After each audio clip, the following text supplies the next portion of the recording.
আজ আমি আপনাদের সাথে শেয়ার করব আমাদের সকলেরই পরিচিত ছোলা ভুনার রেসিপি, যেটা বানানো অতি সহজ আর খেতেও কিন্তু দুর্দান্ত।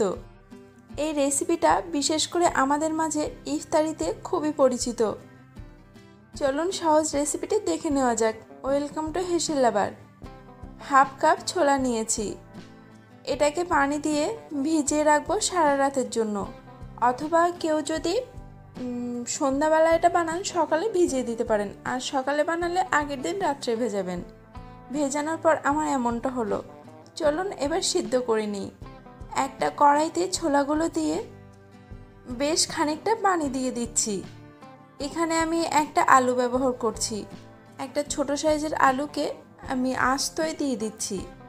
দিয়ে দিচ্ছি 1 চা চামচ নুন। এরপর ঢাকা দিয়ে রাখবো 15 থেকে 20 মিনিট। এদিকে টমেটো কুচিয়ে নিলাম একটা মিডিয়াম সাইজের, কিছুটা ধনেপাতা কুচোনো আর একটা মিডিয়াম সাইজের পেঁয়াজ কুচোনো। ছোলাটা সিদ্ধ হয়ে গেলে নামিয়ে নিয়ে পানিটা ছেড়ে ভালোভাবে ধুয়ে নেবেন। এবার আলুটাকে ছোট ছোট টুকরো করে কেটে নিতে হবে। কেউ চাইলে এখানে আলু ছোট ছোট করে কেটেই ছোলার সাথে একেবারে সিদ্ধ করে নিতে পারেন, আবার এভাবেও নিয়ে নিতে পারেন। এবার কড়াইতে দিয়ে দিচ্ছি 1 টেবিল চামচ তেল। তেলের পরিমাণ আমি একটু কম নিয়েছি, আপনারা চাইলে আরও একটু নিয়ে নিতে পারেন। হাফ চা চামচ গোটা জিরে দিয়ে দিচ্ছি, পেঁয়াজ কুচোনোটা। নাড়াচাড়া করব হালকা ব্রাউন হওয়া পর্যন্ত, খুব বেশি ভাজার দরকার নেই। 1 চা চামচ আদা রসুন বাটা আর টমেটো কুচোনো দিয়ে আবারও একটু কষিয়ে নেব।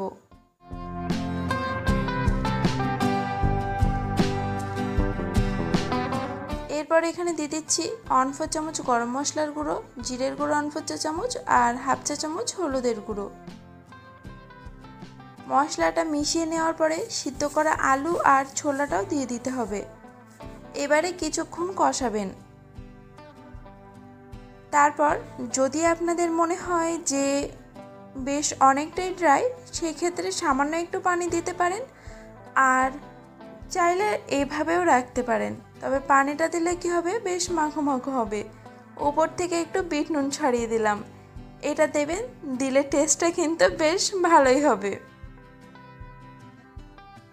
তারপর দিয়ে দিচ্ছি উপর থেকে ধনেপাতা কুচোনো আর কয়েক ফোঁটা লেবুর রস।